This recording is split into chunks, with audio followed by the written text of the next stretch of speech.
Hi, I'm Skinny Cheeks, and this is my Magicka Templar DPS guide. Templar's got some pretty sweet buffs in the Waking Flame patch, so I was really excited to dig back in and see what I could come up with. I'm going to start stressing this a bit more in these videos, but please remember, treat this guide as a base to work from. Always make adjustments based on your needs if certain tweaks here or there will get you better results for the specific content that you're working on. I will try to give a lot of options that work well, but I can't possibly cover every scenario in the game. And do make sure to check the description as well. I'll put notes if anything does change from what is presented in this video. I did want to give Just a Red Sofa a shout out as well. He has a pretty cool Magplar setup and went a little different route from what I'm doing here. I'll have that linked in the description too. He has a handful of other Magplar videos from the current patch too. If you really want to get the most from your class, I'd never recommend following just one guide, but instead seeing what different people have to say and finding what works best for you. So for this video, I'll go through the overview of the new buffs and changes, the top races, our Mundus stone, the food, drinks, and potions we'll be using, our champion points, the gear options, our skill bars, a couple of rotation options, and then we'll end with several clips of these setups in action on the trial dummy. One quick thing before we start, if you want to see how you can help support this channel and keep these guides coming, stop by my Patreon page. I'll have a link in the description. There are ways to support for as little as $3, and it really does help. Can't thank you all enough that have already helped out. All right, let's go ahead and get into it. So I'll start by going through some of the big buffs that we received this patch. So as of the Waking Flame DLC, all Magicka classes now have access to some additional spell damage % boosts with the Fighters Guild skill line. Previously, the Slayer passive only boosted weapon damage, but with Waking Flame, it was altered to boost both weapon and spell damage. So generally, we will be running between 1 to 3 Fighters Guild abilities on our front bar, depending on our setup. So somewhere between 3 to 9% additional spell damage there that we didn't have last patch. Then with the armor skill lines, they were also updated so that medium armor includes 2% crit damage and 2% weapon and spell damage per medium piece equipped. So for typical boss setups, we'll usually use between 1 to 2 medium pieces now, so that's 2 to 4% more crit damage and spell damage. And then for AoE encounters, we might actually end up with even more medium pieces, but I'll go into that in the gear section later. And then the Templar passive Balanced Warrior used to only give 6% weapon damage, but now it gives both weapon and spell damage. So overall, we're looking at somewhere between a minimum of 11% up to 19% more spell damage and 4% more crit damage over what we had in the previous patches. That's pretty huge. And like I said, that can go even higher in some specialized AoE trash setups.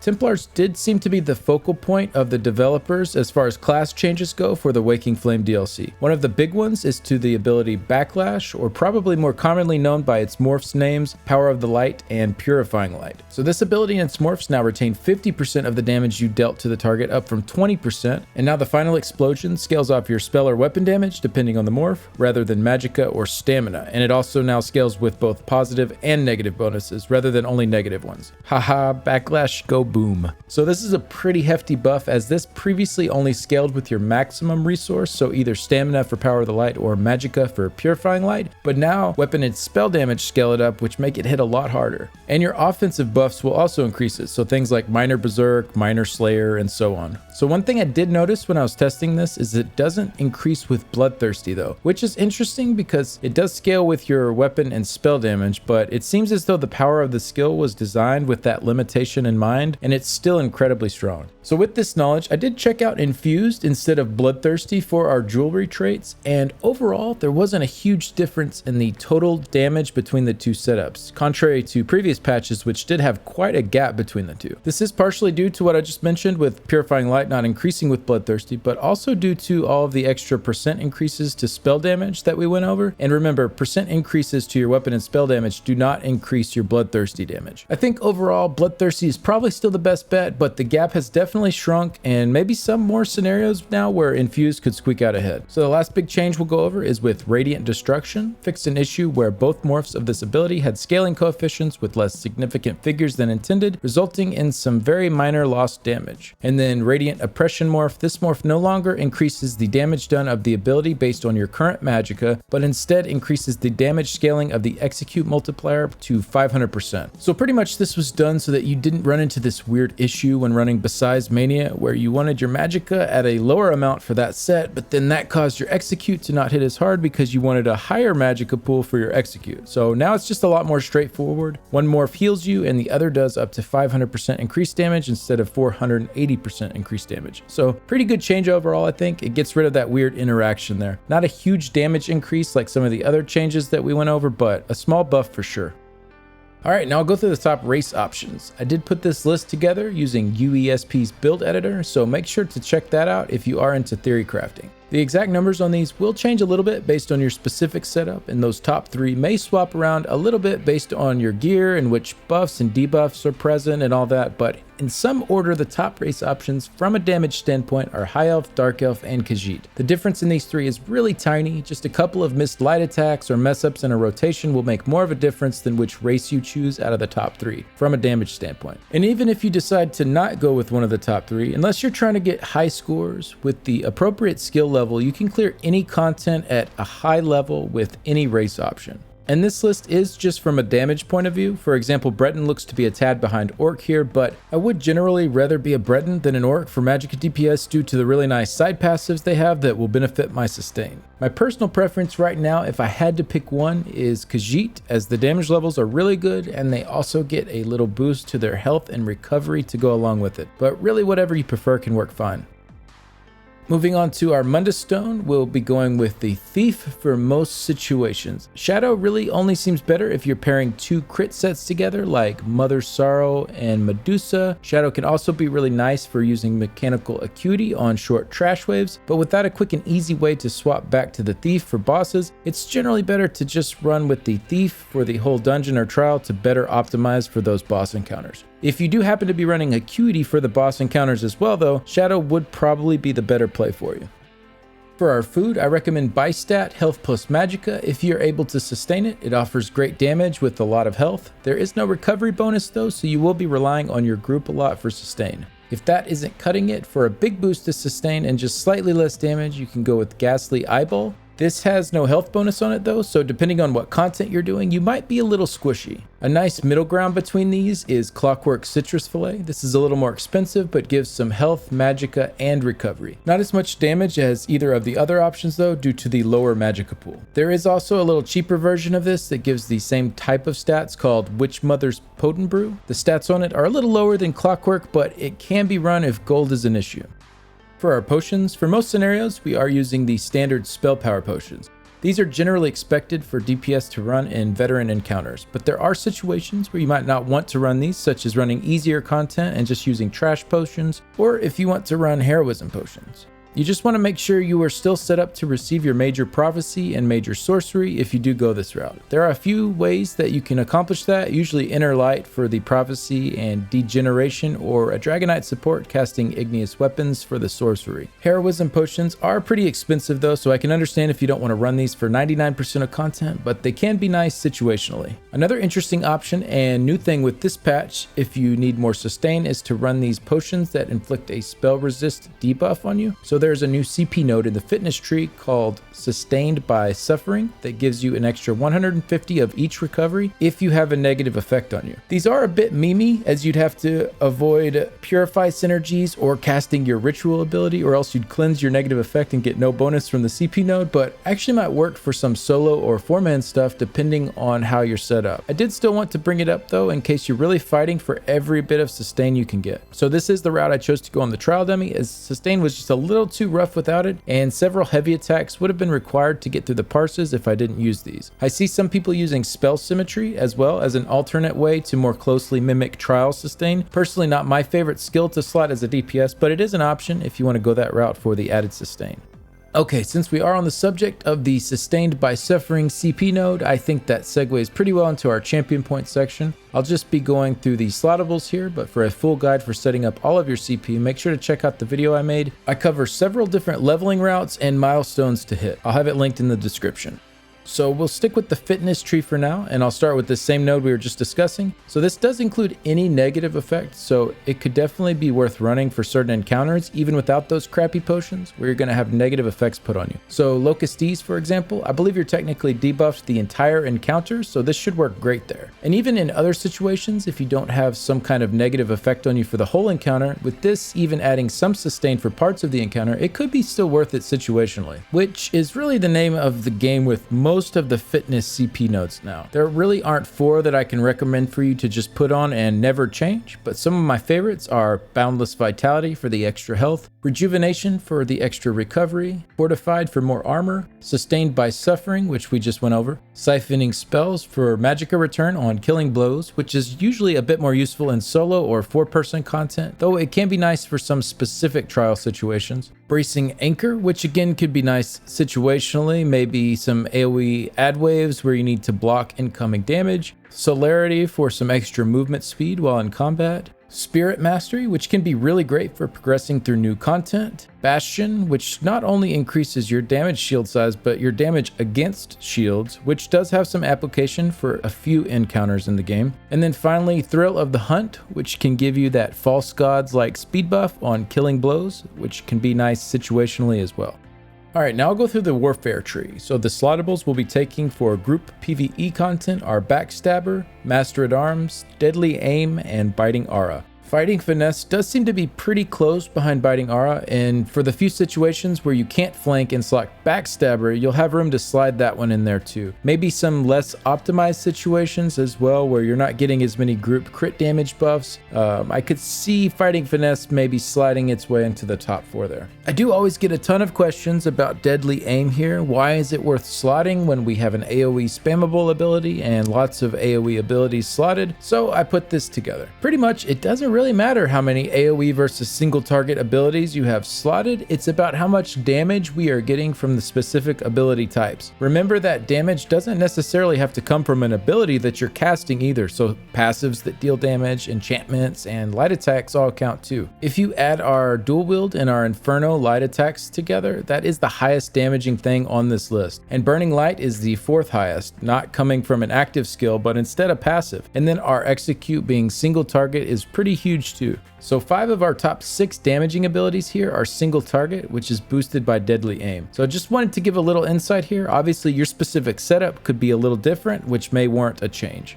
For running solo, Backstabber isn't typically too good since enemies are usually facing you, so I'd go with Fighting Finesse, Master at Arms, Deadly Aim, and Biting Aura. You could also run Reaving Blows here if you're looking for a little more passive healing, or Ironclad if you're really trying to play it safe. I wouldn't really recommend slotting more than 1 non-damaging node though, or you're going to start really noticing a DPS difference. Ultimately, it is up to you though. If you are solo, you're welcome to go at whatever pace you want. And then for AoE encounters, if you do have enough champion points to easily swap nodes on the fly, I like to go with Backstabber, Fighting Finesse, Biting Aura, and Master at Arms when I don't have a Destro ult ready. And then if I am going to be dropping my ult on the particular wave, I'll swap out either Fighting Finesse or Backstabber for Thaumaturge, depending on how the ads stack up and which way they're facing. This is just a little picky with some extra CP node flexibility, but Deadly Aim is the main one you don't want to run for your AoE trash setup. Moving on to the gear, I'll go through several setups here, which do include some options for those who don't have access to trial gear yet. We'll go through some boss setups for group play, a solo setup, and some AoE trash setups. So I won't go through the specifics of what each of these sets do. For more info on that, and also some other good options that might not be listed here, make sure to check out my top Magicka DPS sets video. I go through all the top monster sets, arena sets, and 5-piece sets and read through what they do. And in that video, I have a Google spreadsheet linked in the description where I keep that list up to date with any changes. ESO-sets.com is also a great resource. I use it all the time for looking up different gear in the game. So I am going to do this gear section a little bit differently in this video. Instead of reading all of the gear out, I'll just trust that you guys can read what is shown on the screen, and instead I'll just cover what I think are the important parts about it. So this should help speed up this section a little bit without losing any relevant information. And as always, these are all down in the description as well. So let me know what you guys think about this format. So the first setup is the one I found to have the highest top-end potential. This is the one I got 114k DPS with, and it will be better suited for stationary encounters. So with this loadout, we do have the option of a flame staff or daggers on the front bar. Daggers can squeak out a little more damage than a flame staff, and since we're generally going to be melee on a Templar anyways, it's usually best to go that route if you can. But a flame staff front bar is fine and will better allow us to dip in and out of melee if movement like that is needed. For our traits, I talked about Bloodthirsty versus Infused earlier in the overview section of the video, but both are pretty close. Seems like Bloodthirsty is still our best bet though. One question that does get asked a lot about the daggers is, should I go Nern Precise or Precise Precise? So there really isn't a best answer to that. It kind of depends on your situation. They're both really close and it doesn't really matter too much, but one can squeak out ahead of the other depending on the exact scenario. With a highly optimized group, Precise Precise does seem a little bit better as it takes just a little more advantage of the plethora of crit damage buffs and additional spell damage that we have access to. For less optimized scenarios, Nern might work out a little better for you though, but I wouldn't sweat too much over having one or the other. Either way, they're very close. Another thing worth mentioning is that if you are already at the pin cap, maybe you have the new Crimson Oath set or the Alkosh debuff present, running medium on the helmet is slightly more damage than the light piece. As we discussed earlier, this will give you 2% crit damage and 2% spell damage versus just 1% crit chance on the light piece. Of course, if you do need the pin from the light piece as well, definitely still go that route, and your sustain will also be a little bit better with the light piece. And then finally, for fights where the kilt is unusable, swap your shoulder piece to your legs, then slot another crit chance piece on the shoulders, or you can drop Slime Crawl altogether and run your preferred 2-piece monster set, maybe something like Zon or Iceheart, or you could move your ring piece to your leg slot and run the Death Dealer's Fate Ring. I really like this option a lot on fights where I don't use the kilt. Not only a good chunk of Magicka for my damage, but a nice big health pool too. Alright, this next setup is more ideal for encounters where you may need to be a little more mobile. Mostly the same premise here, but instead we have Burning Spellweave, Medusa, WarMaiden, and Acuity as our front bar options instead of Siroria. Burning Spellweave did work the best for me out of these options with my 113k parse, and I think a lot of that had to do with the 12-second rotation I was using that lined up perfectly with the Burning Spellweave proc. So I will go over that a bit in the rotation section later. But for most content, I think I'd probably prefer to be lazy like I normally am and just run Medusa on the front bar so I don't have to worry about Barbed Trap. WarMaiden is also very solid too, and Acuity can be really good but very dependent on lining up your burst phases with the Acuity procs, and can quickly fall to a bad set here if you're not lining it up well. As a backup option to Bahsei, if you are hurting for sustain, you could also use False Gods here. It is not nearly as much damage as Bahsei, but since none of our front bar sets are trial sets, none of them have Minor Slayer, False God is still a pretty good option on the body since it will give us that Minor Slayer buff, and it's roughly the same damage as pairing Mother's Sorrow with one of those front bar sets, but it also gives us all those sustain benefits. You definitely can still do Sorrow as your body set paired with one of those front bar sets, but I just think I'd slightly prefer False God if for some reason I'm not running Bahsei. Bahsei is insanely strong though, so definitely try and do that if you can. And then for those that don't have access to trial gear, mostly the same setup here as our mobile setup, except Sorrow or WarMaiden instead of Bahsei as that body set. So I parsed with that Sorrow and Burning Spellweave combo and still got very good results with 104k DPS, though you can see how good Bahsei is overall in comparison. The only thing I'll really add to this that we haven't already mentioned in the previous setups, if you are doing Acuity as your front bar set, I would go the WarMaiden route on your body instead of Sorrow, since Sorrow's 5-piece bonus will essentially be inactive every time Acuity procs. Probably best to try and combine Sorrow on the body with Burning Spellweave or WarMaiden front barred, or WarMaiden on the body with Medusa or Acuity front barred out of these options here. But Sorrow plus Medusa works too, just make sure to swap to the Shadow Mundus in that scenario, especially if you're using daggers.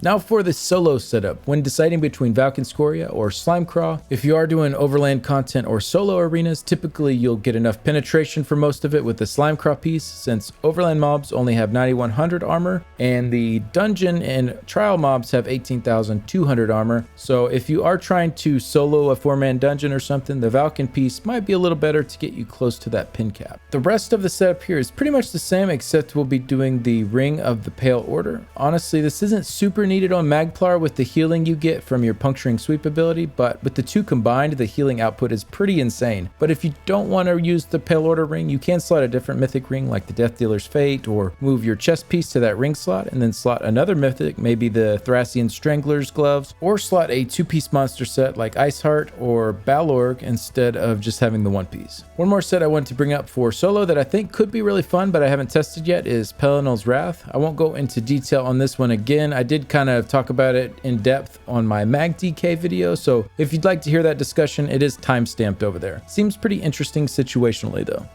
Now I'll go through some AoE setups. The first one here is an all-around setup that can work pretty well on pretty much anything without having to worry about optimizing for different encounters, especially if you want to keep the same gear on for the trash packs and the bosses. Whether you need the pin from a light monster helm or the pin from Valken over Slimecrawl will depend on your group setup and what all debuffs are present. If you aren't sure or you're in a pug, probably a light Valken piece is a safe bet here to make sure you're at least getting close to the pin cap, but assuming pin is taken care of, medium Slimecrawl would be more effective. Then if the kilt is not usable, same thing as in the other setups, we'll change to a two-piece monster set or run the Death Dealer's ring instead. For this next setup, this is optimized around short burst scenarios. The idea is to quickly burst down enemies without too much time going by after the Acuity proc has faded off. So that will play into our choice in our front bar trait as well. If you're mostly dealing all of your damage inside the Acuity window and maybe only a few seconds linger on after, Nirn should be a little bit better damage, but if the pools linger on further than that, I'd go ahead and put Precise still, as your crit chance will be incredibly low once Acuity has fallen off. And then the other big thing with this setup is that the way it is arranged allows us to custom build how many medium pieces we want to run, anywhere from 1 to 5 medium. So the general rule of thumb is that medium pieces are stronger if you're not falling below the pin cap, and light pieces will be better if you do need that pin. How many you'll run in this setup will depend on your group. So here's an example of what I'm doing in my group. We have Major and Minor Breach. I have my 700 pin from my champion points, the Valken Scoria pin bonus, and the Crimson Oath set. This lets me run 4 light and 3 medium and still hit the pin cap.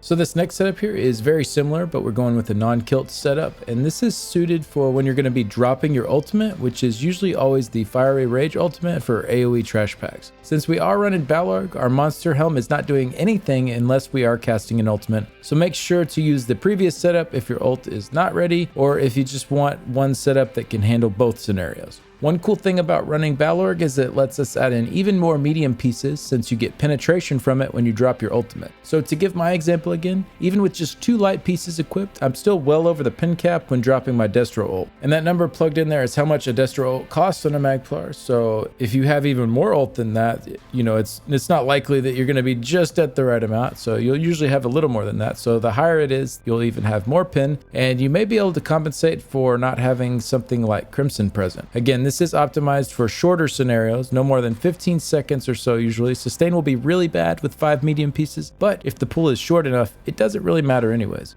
And since we are running Bahsei, it does work out pretty well that we run our mag out quickly. Another short burst setup that works really well, very similarly to our AoE setup number 2, is running Burning Spellweave on our back bar and then still front barring Acuity, but doing a 3-piece Roaring Opportunist with it. This gives us Pin and Minor Slayer, which is really nice to give us more wiggle room for more medium pieces. So it's kind of serving that same Valken Scoria purpose. If you are already rocking medium and still don't need the pin from Roaring Opportunist, you could do a 3-piece Siroria there as well, but this setup gives us a little more wiggle room to have anywhere from 1 to 4 medium pieces depending on what you need. Since Burning Spellweave triggers off flame damage abilities, make sure not to cast your wall until the last ability on your back bar before swapping to the front, and then you'll get that full 8 seconds of Burning Spellweave while you're on your front bar. The only real drawback to this setup is if the pool continues on longer than that, you might be finishing off the adds without your Burning Spellweave proc active. And then similar to what we did with the last setup, there is a Balorg version of this as well for when you have your ultimate ready. The setup actually allows you to go 7 medium if you want to. This is easily doable to still hit pin cap if you do have Crimson Oath in your group. If you don't have Crimson Oath, you'll need at least 370 ult stored up to hit the pin cap in this scenario with 7 medium pieces. Again, your sustain is going to be awful, but this is geared toward bursting things down pretty quickly. If everyone in your group is running something similar, the ad waves should be absolutely melted. And then you could do do Elfbane on your back bar as well instead of burning Spellweave. They did fix Elfbane in the most recent patch to work with AoEs again, so that should give you a nice 12-second Fiery Rage ultimate to line up perfectly with the 12 seconds of Balor. If the ad waves are too short though, this won't really be too great, so that option is really only worth it if you're getting all 12 seconds of your Destro ult. So overall, lots of good trash options. I've been having a lot of fun messing with several of these already this patch. I haven't been playing on Templar on live, but on my Sork, using setup number 3, I got some really nice damage on that last big pool in Rock Grove before Bahsei.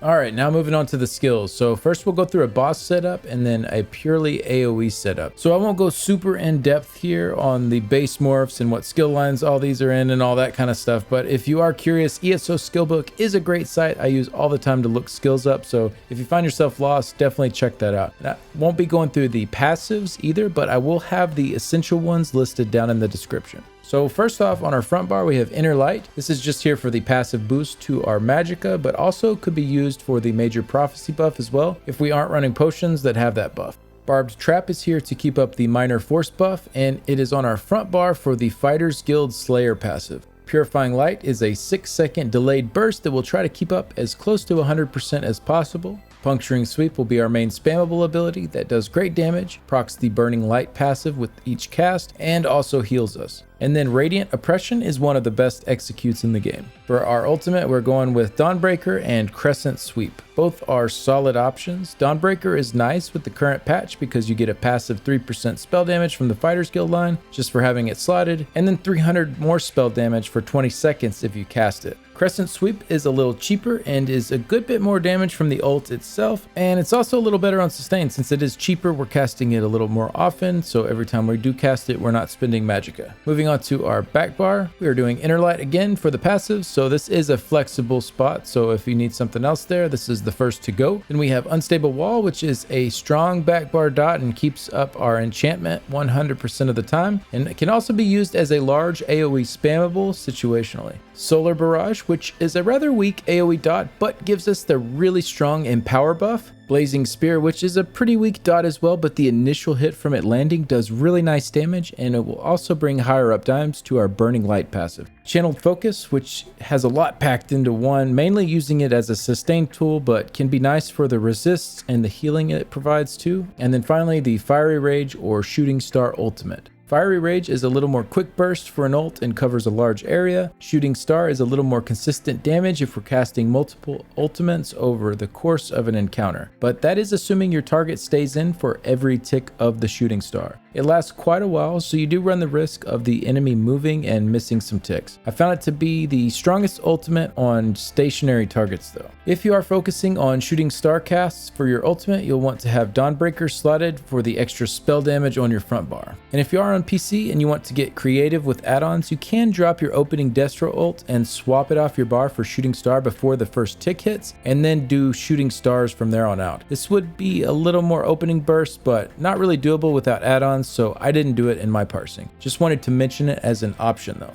Alright, some notes about these skills. Barbed Trap can be replaced with Camo Hunter or another dot ability if you're using Medusa, since that set already gives you Minor Force. Inner Light can be replaced with a shield or a heal if those are needed. Camo Hunter can be stronger on your front bar than Inner Light if a few conditions are met. First is that you are already running the standard spell power pots and you don't need Major Prophecy from Inner Light. And then the second is if your Minor Berserk uptime is lower than 85% and running Camo Hunter will help get you to 100% uptime, it could be worth it over Inner Light. So both of those conditions would need to be met, not just one to make Camo Hunter worth it over Inner Light, but definitely a lot of scenarios where those conditions are easily met, especially solo or 3D PSing dungeons or situations where you might not get the greatest combat prayer uptime from your support. On the trial dummy, you do get 100% Minor Berserk uptime, so Inner Light still outperforms the 3% spell damage from Camo Hunter. Mystic Orb and Ritual of Retribution are great AoE abilities to slot, even for boss fights when you are needing more cleave damage, if you can sustain them. They are a bit expensive, but generally worth it. And then if you have support in your group giving good Empower uptime, Solar Barrage is not a very strong AoE dot, and most of its power is actually in the Empower that it gives you. So if that bonus becomes redundant, it is an easy swap to one of the other AoE abilities. If you are in a fight that dictates you being at ranged and you can't run Puncturing Sweep as a spammable because of it, Dark Flare, Force Pulse, or Ellie Weapon can all be used as your spammable. So Dark Flare is the opposite morph of Solar Barrage, and if you do need to be at range, Solar Barrage likely won't hit your target anyways, so having that morphed instead to the spammable ability that gives you Empower still should be pretty strong, though I'll admit I haven't looked much into it. Again, if you do have support in your group giving Empower already, it's a redundant buff, but if you do not, I think the higher tooltip plus the Empower would make Dark Flare a really nice ranged option. Otherwise, your standard Force Pulse for cleave damage and Ellie Weapon for single target. You will miss damage with any of these options though, as Puncturing Sweep is an insanely strong spammable. If you want to run the Radiant Glory morph of your Execute, you can do that as well. It isn't much lower damage and the heal ticks are really strong on it. Maybe an option if solo or doing Simmering Frenzy as a vampire or something. Some other good dots that might be good situationally are Scalding Rune, Degeneration, and Vampire's Bane, though most of the time with your extra time you'll just want a jabby jab. And then finally, Revealing Flare slotted will give you an extra 10% damage mitigation, which is pretty huge. It also gives you 10% more Magicka recovery if you have the support line passive unlocked as well, so could be really nice for playing content a little more safely at the expense of a little bit of damage. Now for the AoE skill bar setups. This is geared toward the trash packs, or base pop as the devs call it, leading up to the bosses. So we're running Inner Light again, like the other setup for the passives, Camo Hunter also for the passives, Blazing Spear, which can operate as a dot or as a spammable depending on your configuration, Flame Pulsar, which is a great melee AoE spammable, especially on the mobs in execute range, Proximity Detonation, which is a delayed burst on an 8-second timer that can ramp up really high if you hit a lot of enemies, and finally Flawless Dawnbreaker, which is mostly just here for the passive boosts. And then on our back bar, we have Ritual of Retribution, which is a really giant AoE. Unstable Wall again for the nice back bar dot, but also keeping up our enchantment. Mystic Orb as a great AoE dot. Solar Barrage, so this isn't too great as a dot, but it does keep up our minor sorcery buff for the group, so definitely want to make sure you're casting this before the ad waves if you're the only Templar in the group, or you are in charge of keeping that buff up. And then Channeled Acceleration for our minor force buff, and finally the Fiery Rage ultimate, which is just so good at melting big trash packs. We can drop Channeled Acceleration if we're running Medusa. If you wanted, you could put another Fighter's Guild ability to your front bar for the passive stats and move Proxy Detonation to the back bar in Channeled Accel spot. And then if you are using Blazing Spear as your AoE spammable instead of Flame Pulsar, you can just put a Fighter's Guild ability in place of Pulsar. If you do go that route, you want to swap off your Flame Staff on the front bar. Flame Staff is really only there because Pulsar is a really good ability. For using other AoE spammables, you'll want to use a different type. Pulsar can be really good if you can be in melee and other people are also using it, because the burning up times will be really good on the enemies and therefore you'll get lots of ticks from the afterburn that the skill can do. Otherwise, you're probably best just going with Blazing Spear as your spammable. And then finally for Proxy Det, they did rework this skill a bit to not hit very hard on 1 to 2 targets, so you'll want to make sure you're timing it to hit at least 3 or it won't be worth slotting. Again, you could just do another Fighter's Guild ability or something in that case. All right, now it's time for the rotation. So I do have a couple of static rotation options here I'll go through, and then after that I'll go through exactly how I did my rotation on the trial dummy, which ended up being a kind of pairing of the two setups. So the easiest version of the opening will be to pre-buff Channeled Focus, cast our ultimate, then Barbed Trap, and then we'll start our light attack weaving with one of the two rotation options. And I do have a little more involved opening that I'll go through in a bit when I show exactly what I did on the trial dummy. So for the first option is a 20-second rotation broken up into two 10-second sections. So after that, we'll go into Unstable Wall, Solar Barrage, Blazing Spear, Bar Swap, Purifying Light, 5 casts of Puncturing Sweep, Purifying Light, and then bar swap back. And then the back bar is exactly the same again, and our front bar is slightly different, as we'll do 2 casts of Puncturing Sweep, Purifying Light, Puncturing Sweep, and reapply our Barbed Trap. You can keep up your Barbed Trap dynamically if you want, but always casting it here will allow you to never have to bar swap off of a Puncturing Sweep cast on your front bar, which can be a little awkward. Then you'll want to replace a Puncturing Sweep cast with your Channeled Focus cast, as many of those as you need to sustain throughout. I typically continued to cast it all the way up until Execute, and then I'd stop for the rest. And then when your ult is ready as well, you'll replace one of your Puncturing Sweep casts with that. So the big plus side to this rotation is that you get perfect uptime on all of your backbar dots. The downside is that Purifying Light misses a little uptime to keep it static, and Sustain is a little bit tougher than this next rotation that I'll show. So this one is a 12-second repeating rotation. The back bar casts are the same as before, but the front bar will instead be 2 casts of Puncturing Sweep, Purifying Light, and then 5 casts of Puncturing Sweep and another Purifying Light. It is easy to keep up our Barb Trap dynamically with this one since we always have that Purifying Light to end our front bar to swap off of. And then Channeled Focus and our ultimate replace a spammable cast, same as before. So the upside to this rotation is that it's a little bit shorter overall and easier to handle and gets perfect uptime on Purifying Light. And because we are casting Purifying more and our back bar dots slightly less, Sustain is a little better. We do have that big drawback of missing some uptime on our back bar dots, which does hurt our overall damage a bit. However, Templar is one of the few classes I think gets away with it okay because of how strong a cast of Puncturing Sweep is. Since we have extra casts with this setup, we actually aren't missing that much damage from losing some uptime on the back bar dots. So I did mention earlier that Burning Spellweave works really well with this 12-second rotation. So since the proc lasts 8 seconds and triggers each time we hit the front bar, we pretty much get almost all of our front bar section with the extra Burning Spellweave damage each time, and then it falls off as we reapply our back bar dots. This ends up making it really effective with this particular rotation. With the 10-second version, it probably wouldn't do as well. Using Mechanical Acuity is kind of the opposite. It doesn't line up really well with the 12-second version, but it works really well with the 10-second version of the rotation. So depending on what you have set up may decide which one of these works better for you. And then you can do dynamic with this too, as always. However, dynamic with a 1-second channel as our main spammable does get a little tricky sometimes, as it's really tough to bar swap off of it without losing time. I think the static ones work really well, but as always, up to you and what gets you the best results.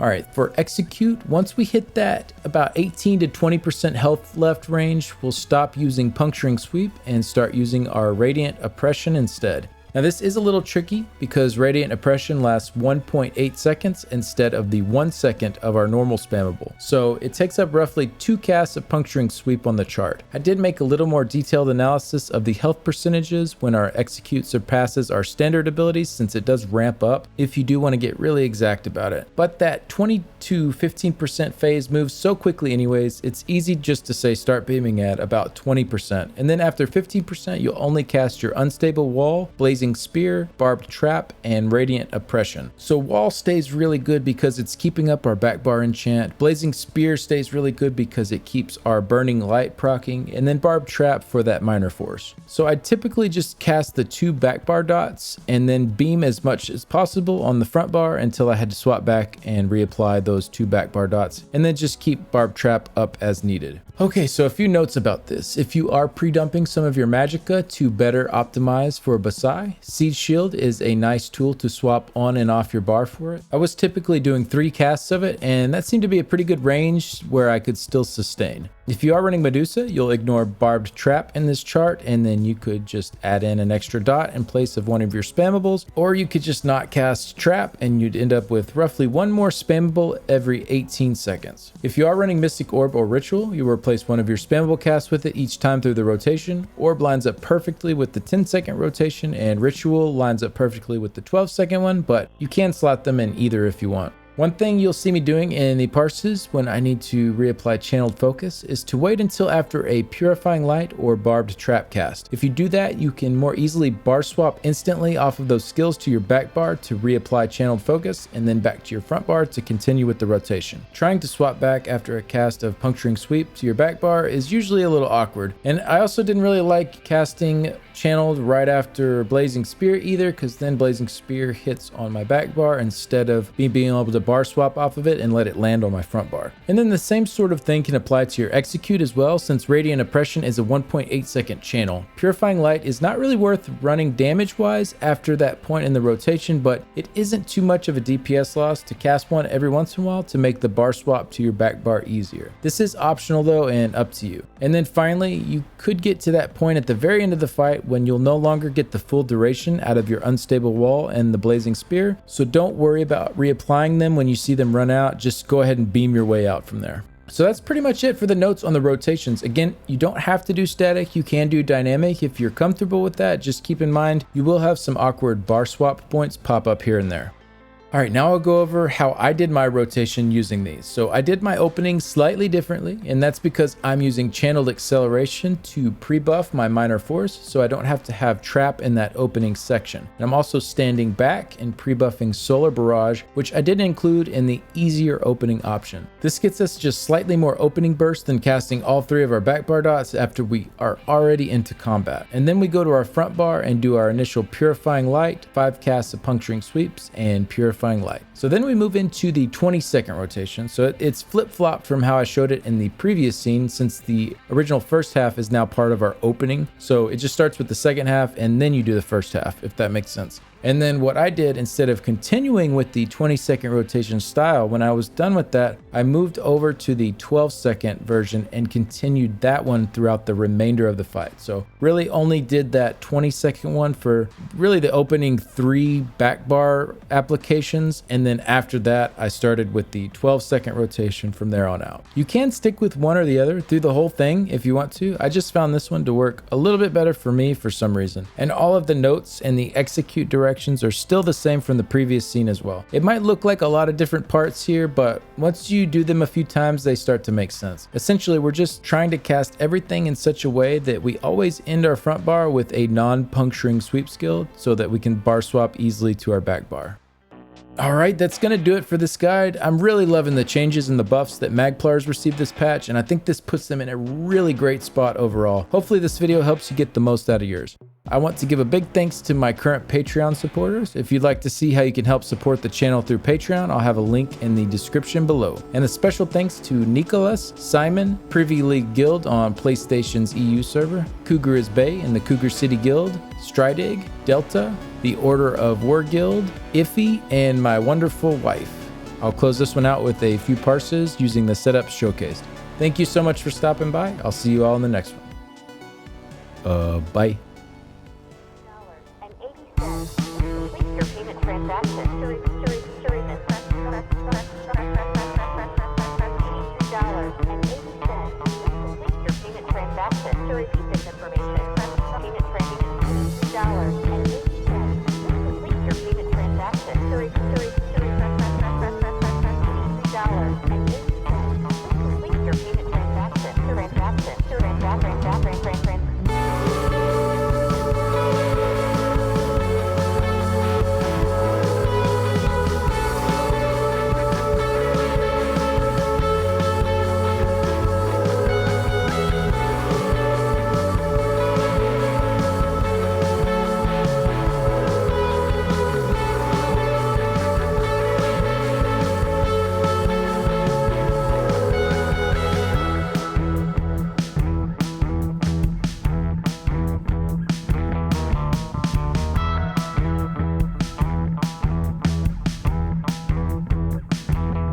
Thank you.